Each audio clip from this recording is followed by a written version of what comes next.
Just before dawn on October 15th, 1917, a cold gray Paris morning. A woman wrapped in a fur coat stands before 12 French soldiers, waiting for the command. She refuses the blindfold. Her hands are free, her chin lifted. The officer gives the order. Fire! She was not scared. She defiantly blew a kiss to the firing squad. The rifles crack through the still air. She sways once, then collapses. Graceful, even in death. Moments later, an officer steps forward, draws his pistol, and fires one last shot into her head. Her name was Mata Hari, once the most desired woman in Europe, an exotic dancer who dazzled kings, generals, and diplomats. But fame became suspicion, and in the paranoia of World War I, her allure turned deadly. To the French, she was a traitor. To the Germans, an expendable pawn.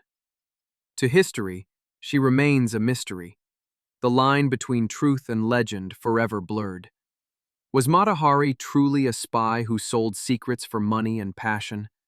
Or a convenient scapegoat, executed to prove that France could still strike its enemies, even if the enemy was only a woman with dangerous charm? Before she was Mata Hari, the world's most infamous dancer, she was Margaretha Geertruida Zelle, born on August 7, 1876, in the quiet Dutch town of Leeuwarden. Her father owned a hat shop and a factory, charming, flamboyant, the kind of man who loved attention as much as his daughter did. He once told her, "You'll be a queen one day, Margaretha." For a time it seemed possible. She grew up in silk dresses, riding carriages through cobbled streets, the adored child of a prosperous family. But the fairy tale didn't last. Her father went bankrupt. Her parents divorced, a scandal in small-town Holland. And then, her mother died. Margaretha was 15, and the world that once adored her turned its back. She tried to rebuild a life, studied to become a kindergarten teacher, hoping for respectability. But when the school's headmaster began to flirt with her, publicly, scandalously, her godfather pulled her out, shamed, her reputation bruised before adulthood had even begun. At 18, desperate to escape, she answered a newspaper ad. A Dutch colonial officer named Rudolf MacLeod was looking for a wife. He was twice her age, a man of rank and means, stationed in the Dutch East Indies. For Margaretha, it sounded like destiny calling, a way out, a way up. Their marriage began in wealth and ceremony, but beneath the tropical sun of Java, it turned to nightmare. Rudolf was cruel, jealous, and drunk more often than sober. He beat her. He took lovers. Their home, filled with servants and military pride, became a prison. Still, she adapted, watching, learning. The soldiers' wives whispered about her beauty. The locals watched her curiosity with interest. She became fascinated with Javanese culture, its colors, its dances, its mysticism. The rhythm of temple drums and the slow, sacred movements of dancers enchanted her. And so, Margaretha began to dance, not as a Dutch woman, but as something else entirely. She shed her name like an old skin and took on a new one whispered to her by locals. Mata Hari, Eye of the Day. Then tragedy struck. Her 2 young children fell violently ill, poisoned, possibly by a vengeful servant or through disease. Her son died in agony at age 2. The daughter barely survived. The marriage collapsed completely. Rudolf blamed her. She blamed him. By 1902, Margaretha fled Java, and her husband, returning to Europe with nothing but her name and her will to survive. She arrived in Paris, broke, lonely, and unknown. But she carried something rare, a story. A woman from the East, a dancer who had lived among temples and mystics, a fantasy the West was eager to believe. Soon, the world would no longer remember Margaretha of Leeuwarden. It would remember Mata Hari, the woman who danced like a secret, who looked at men as if she could see their souls, and who would one day stand before a firing squad with her eyes open. Paris, 1903. A woman arrives from the East, penniless but radiant. Her name is Margaretha Zell, though she now calls herself Lady MacLeod, borrowing the title of the husband she escaped. She performs in small traveling circuses, riding horses in glittering costumes. Between shows, she poses for artists, her face and form becoming their muse, her survival paid in francs and flattery. But she wants more. She wants the world to look at her and believe. In 1905, she steps onto a Parisian stage under a new name, Mata Hari, the Eye of the Day. She tells audiences she is a temple dancer from Java, initiated in sacred rituals of love and rebirth. Draped in jewels and veils, she moves slowly, hypnotically. Each gesture deliberate, each glance a story. The crowd is spellbound. It isn't just the dance, it's the illusion. To a Europe intoxicated by exoticism, Mata Hari seems to come from another world. Mysterious, sensual, dangerous. Generals, diplomats, artists, they all fall under her spell. Newspapers call her a pagan goddess in the flesh. No one cares that her stories are fiction. In the salons of Paris and Berlin, fantasy sells better than truth. Soon, she becomes a phenomenon, the embodiment of erotic mystique. She performs for princes, ministers, and the elite of Europe's great empires. Each admirer adds to her legend, and each affair brings her closer to power.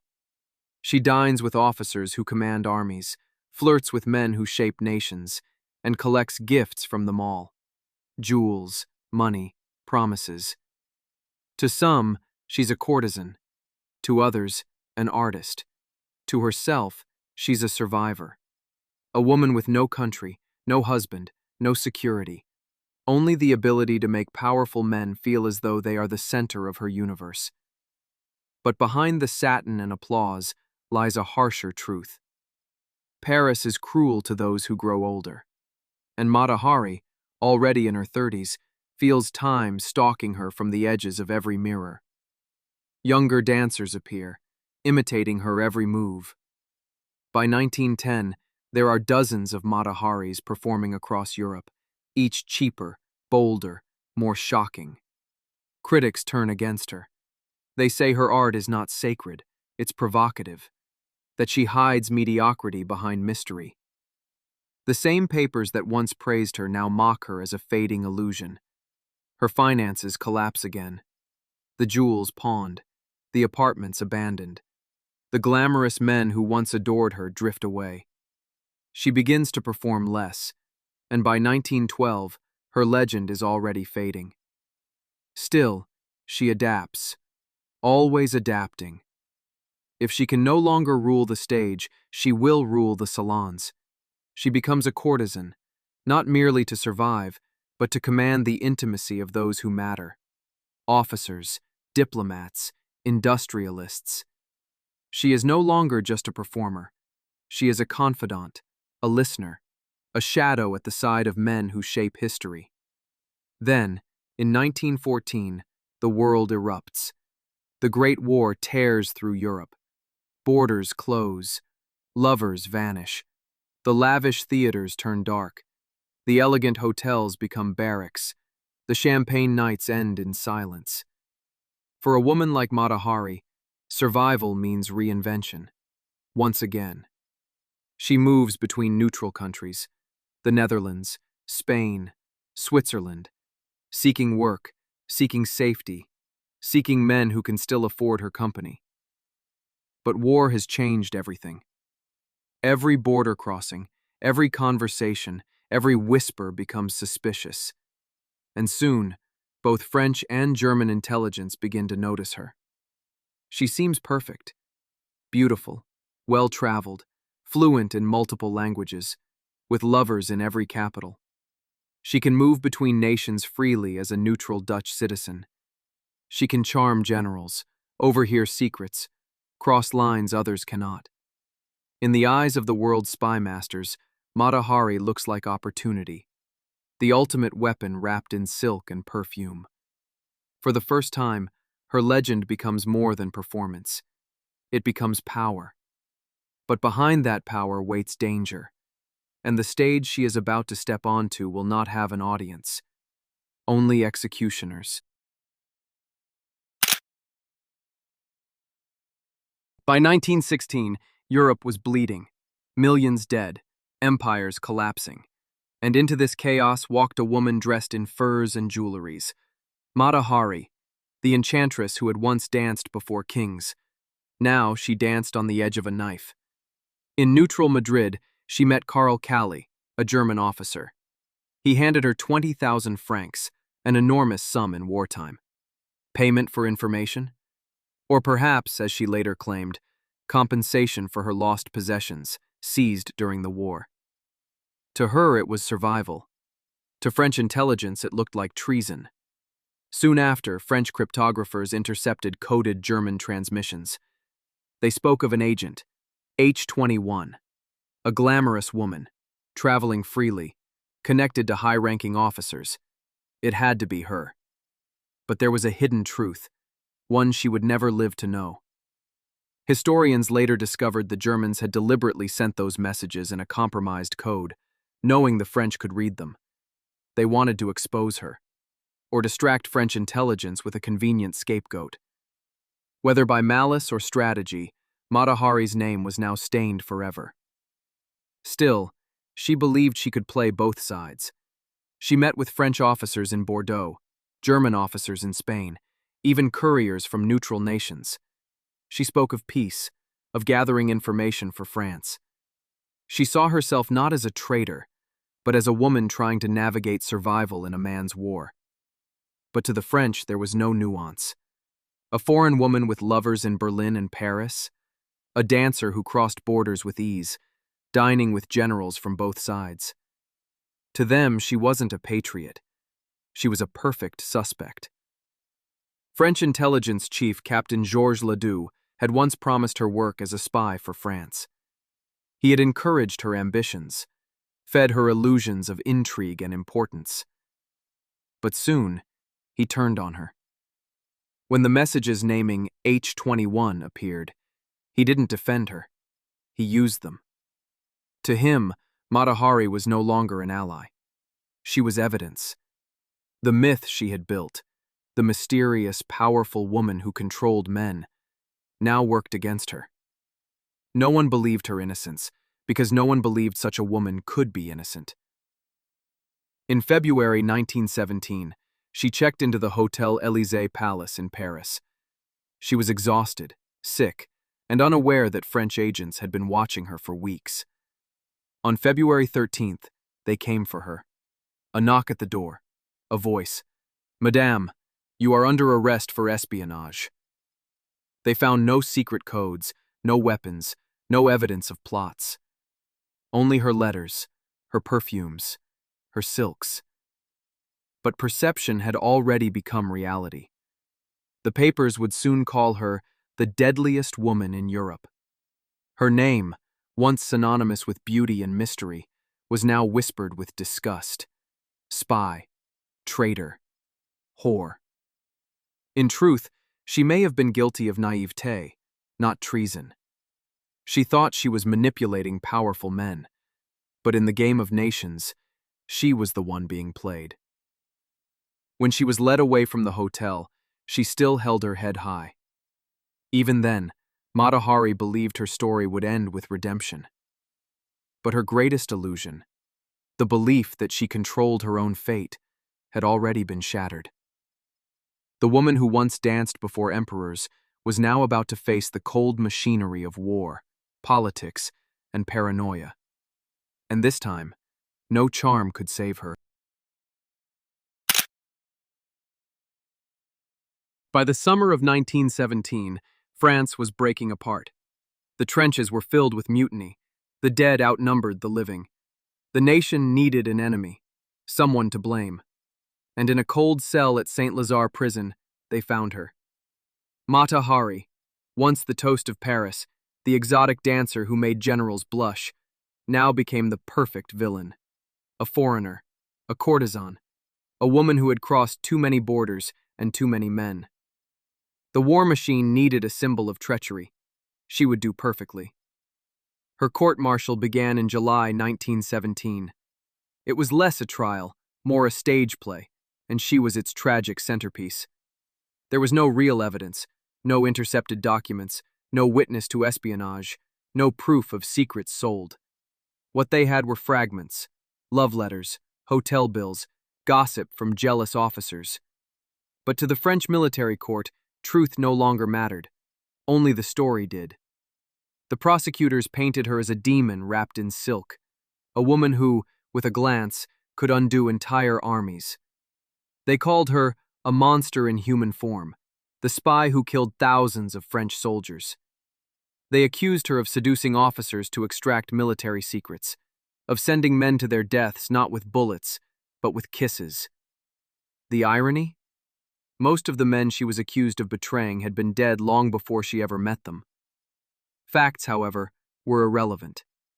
France wanted vengeance, and vengeance needed a face. As the press swarmed the courthouse, the legend grew. Headlines screamed, "The temptress who betrayed France." To the public, Mata Hari was no longer Margaretha Zell. She was the embodiment of every fear men had of powerful women. Her independence, her sensuality, her defiance, all reimagined as proof of guilt. Her defense lawyer, Edouard Clunet, fought desperately. He argued there was no crime, no evidence, only hysteria and misogyny. He told the court that Mata Hari was not a traitor, but a scapegoat, a woman condemned not for what she had done, but for who she was. A foreign woman who dared to live freely in a time of fear. But it was futile. The judges had made up their minds before the trial even began. The verdict was decided not in the courtroom, but in the newspapers, and in the hearts of a nation desperate to reclaim its pride. On July 24, 1917, the verdict was read aloud. Guilty of espionage. The sentence, death by firing squad. When the words were spoken, she didn't cry. She simply nodded, composed, almost relieved that the performance was over. In her cell, she wrote one final letter, calm, elegant, unbroken. I am ready. Even the nuns who attended her were moved by her serenity. They had seen countless prisoners collapse into despair, but not her. To the end, she remained the woman she had always been, poised, theatrical, and proud. In those last days, she still hoped someone would intervene. Perhaps the Dutch government would appeal. Perhaps one of her former lovers, a general, a diplomat, would remember her with enough affection to save her life. But no one came. In the eyes of France, she had already served her purpose. The trial that destroyed her was later revealed to be a farce. The evidence against her included newspaper clippings and misunderstandings. One French intelligence officer even admitted years later that they had no proof she was a spy at all. But by then, the truth no longer mattered. October 15th, 1917. Just after dawn, at the Château de Vincennes outside Paris, 12 soldiers stood in formation, rifles aimed at a single figure before them. She wore a simple dark coat over a tailored dress, a small hat perched neatly on her head. Mata Hari, born Margaretha Zella, refused the blindfold. "Do not make me wait," she said softly. When the order came, she did not flinch. She looked straight ahead, unbroken, unafraid. The shots rang out.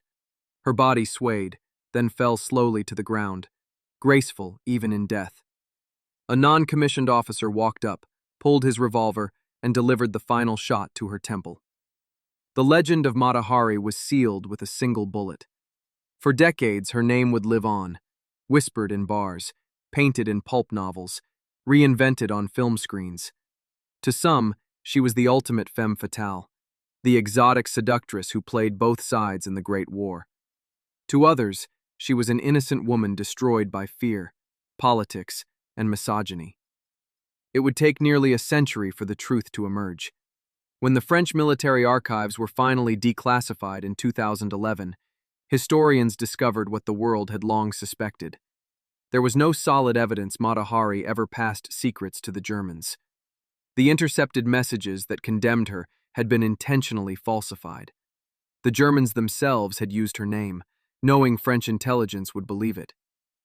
Even French officers privately admitted that her espionage amounted to little more than idle talk and romantic fantasy. But in 1917, none of that mattered. A nation drowning in defeat and humiliation needed a symbol, and a woman made the perfect scapegoat. Mata Hari's downfall was written not in intelligence reports, but in prejudice. A foreigner, a courtesan, a woman who refused to be small. She was punished for being everything her world feared: independent, sexual, unashamed. Her real crime was not treason against France, but freedom against convention. After her death, her body was never claimed. No family, no friends came to retrieve her remains. She was dissected at a medical school, her head reportedly preserved in a museum jar, later lost or stolen during World War II. The woman who once enchanted Europe vanished into dust and rumor. And yet, her image never died. Mata Hari became more than a person. She became a myth. The Eye of the Day, as her name in Malay meant, a light both mesmerizing and blinding. Every generation has resurrected her in its own reflection. In the 1920s, she was the tragic seductress who paid for men's sins. In the Cold War, she was recast as the ultimate spy. Today, she stands as a reminder of how power fears the feminine, and how history prefers its dangerous women beautiful, mysterious, and doomed. Her story endures not because she betrayed nations, but because nations betrayed her. The myth of Mata Hari tells us more about the world that killed her than the woman herself. Because when fear and failure demand a sacrifice, the truth doesn't matter. The myth is always easier to shoot.